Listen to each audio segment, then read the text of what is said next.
happiness, anger, adventure, and utter despair. Falls Origins has it all. Let's go, guys.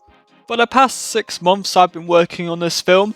It's quite a adventurous type of film, all about exploring the world around you with the characters, and how literally everything just wants you dead, and you're just trying to get away. When it comes down to actually making the film, the visuals, getting the story down, script, animation, all that, I have gathered quite a few people to help me out with this, made a little small team.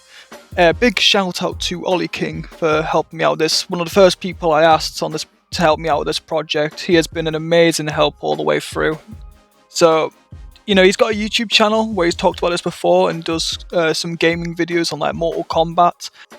I'd highly check out his channel. There will be a link in the description, so pay him a visit as soon as you can. That would be amazing. Alright, now back onto the topic of Falls Origins. We're going to discuss what it's about. The world in Falls Origins is set in the future, weirdly enough. It's in an apocalyptic world where humanity has been literally downgraded to like Stone Age tech. When they used to have like all this futuristic cars, massive skyscrapers, and they used to just be blessed with all this technology. And now they're just barren wasteland, nothing's there. But the question is, how did that happen? So from what I can tell you without going into spoiler territory with all this, before the film's even been made, I don't want to spoil what's going on. So I'm going to give you the basics of what it's about, what I can tell. So something did happen to the ancient cities, all the futuristic stuff. Something very bad happened. They all got kind of like burnt down, like something, kind of like almost like a sun hit the earth, almost. I'm not saying that happened, but something very big hit the earth and killed them all. Mainly with fire. The truth right now is a mystery to the characters. They don't exactly know what's going on, which is why they are researchers going into these ruins and finding what is actually happening. And they found something in there that links with this apocalypse. I'm not going to say what it is, because spoilers, but they found something that can help understand what happened and how to recover from this disaster, so history doesn't repeat itself almost. Now, with the world around them, like what could be so bad? Like, there was an apocalypse, yeah, plants will come back, yeah? No, they did not. Maybe a bit of grass, some plants, but except from that, it's mainly just ruins scattered around, rocks, fire, and very bad weather. They've got some very bad weather. And not only is the weather bad, don't forget the wildlife there just wants them all dead. There are some very vicious animals in there. Oli King's designed quite a few that are very deadly, that are designed to literally, well, they live in the desert, they run around in packs, some of them, they live in the rivers, but they also can kill a human in seconds if they so desired. Like, it can be quite scary. Luckily, in the story, the characters don't die to them. Well, at least not yet. I don't think I've planned that anytime soon. While we're on the topic of talking about Oli King's work, I'm going to let him take over the video for a little bit and he can tell you everything that he's made so far, because it is well good. Alright, on to you, Oli King. Well, thank you, Michael, for inviting me onto this video, and possibly the manliest animated project that's about to release on YouTube. Now, the first thing, or not really the first thing I designed like 2 characters, I think. That was the first thing I did. And then one of my most prominent roles was designing the creatures for the project. And I came up with a few creatures that look similar to real life creatures but don't really exist, because it is a fantasy world, right? You want to make everything unique. So I came up with a Bostonian beast, right? Bostonian beast is like a wolf mixed with a Boston Terrier. Pretty unique, doesn't have a tail as you guys can see. And yeah, just a really nice made up creature. Next, I wanted to put a spin on a crocodile, make it look really outlandish. And so I gave it some like orange yellow type of beat. And yeah, really proud of this one as well. These creatures, you can expect them all to appear in the project, right? This is like hog mixed with like this is like an elephant trunk. So I really wanted to make these animals seem like, oh yeah, I've seen these before, but can't quite put my finger on it. That's the feel I was going for, and I think I captured that pretty well. The last one, I'm not sure if this is gonna appear, but yeah, this is like big cat type of creature. And the first of the two characters I designed is Camille. And we weren't sure. I mean, this character was never like planned from the beginning, right? We just wanted like a silly, goofy character, like a reoccurring character. I don't really know what I can give as a good example, but he's not quite one of the main guys. He's a reoccurring character. You can see him every like few episodes. That's the plan. And he has a pet raccoon. What is there not to love? He's like a street scammer, basically. That's all I can say, really. Is he a good guy? Is he a bad guy? Can't disclose that. But yes. And probably the biggest honor I had on this whole project was designing the main villain, or what I think is the main villain. I'm not too sure. I did mention I don't want any spoilers. I just want to, you know, get some work set for me. I just want to do the work. I don't want any spoilers, to be honest. Yeah, I really wanted to lean into. Oh my god, I forgot I made this. Really wanted to lean into the like classic king look. He has some feathers. He has a crown. It's a pretty detailed crown. I was gonna go for just a metal bit, but I figured the pillow on top is also necessary. And I wanted to give him some sharp features. He has some sharp ears. He has some sharp eyebrows, and he's drawn in the JoJo style. That's not the style of the animation, but pretty sure Michael already drew him in his own style. Now, one of the last few bits that I did of designing, I made the fits for everyone that can be seen in Starlam.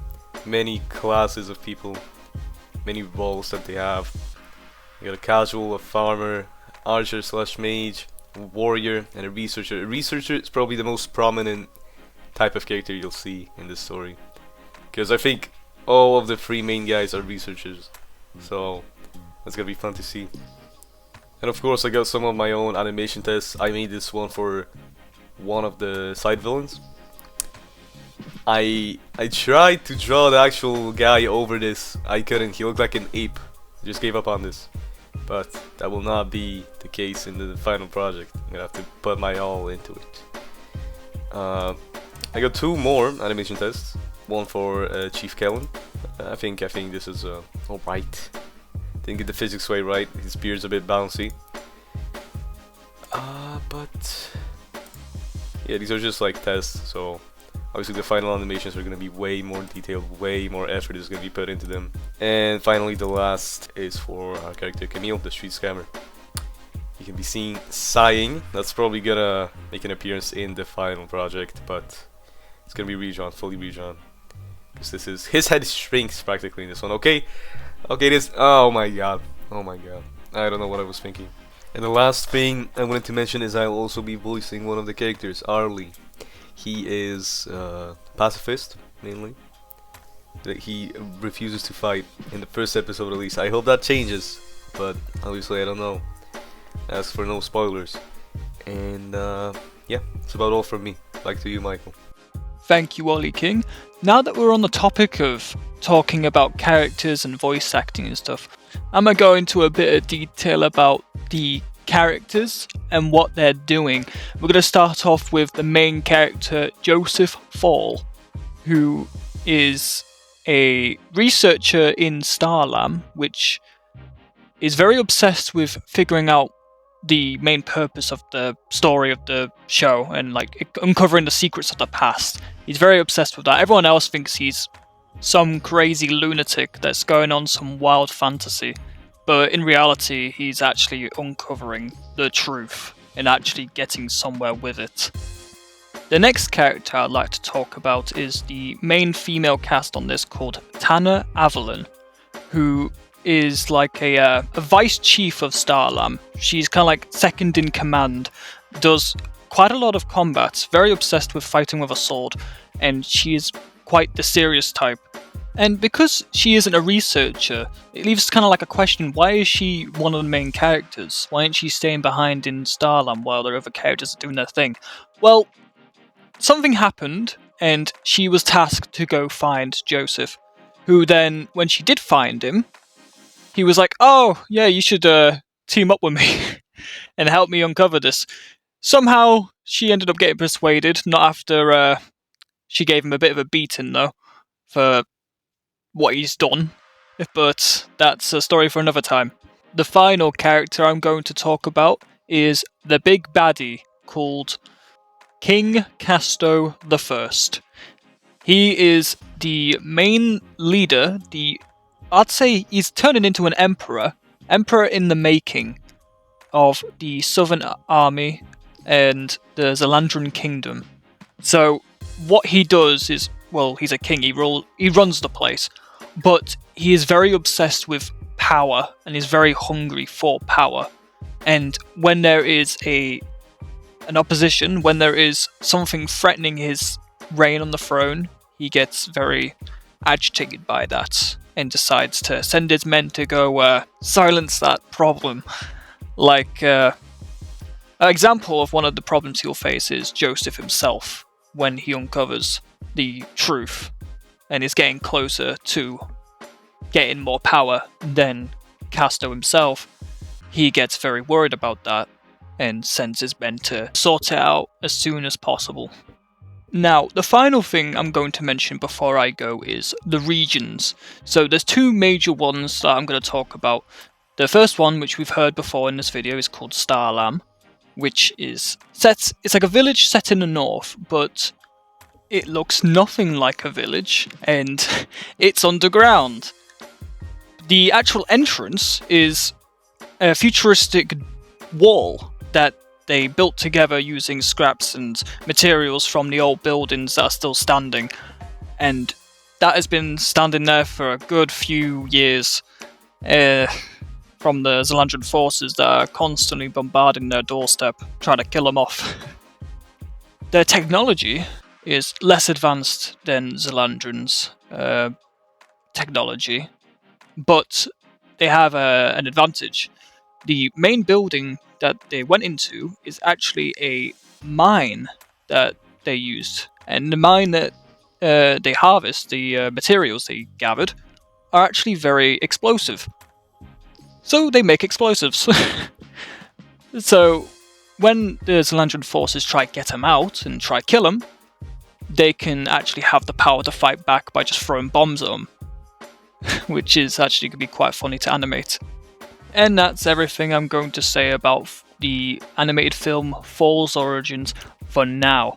I'm going to post quite a lot more about it in the upcoming weeks, and hopefully next month we will start the production. We've almost finished the script, we've done the storyboard, we've got almost everyone ready for the voice acting. We're almost there. We just need to work on the script and then we can start. And that should be it. Thank you everybody for watching, and thanks again for Oli King for helping me make this video. And I will see you all in the next video. Alright, take care everybody.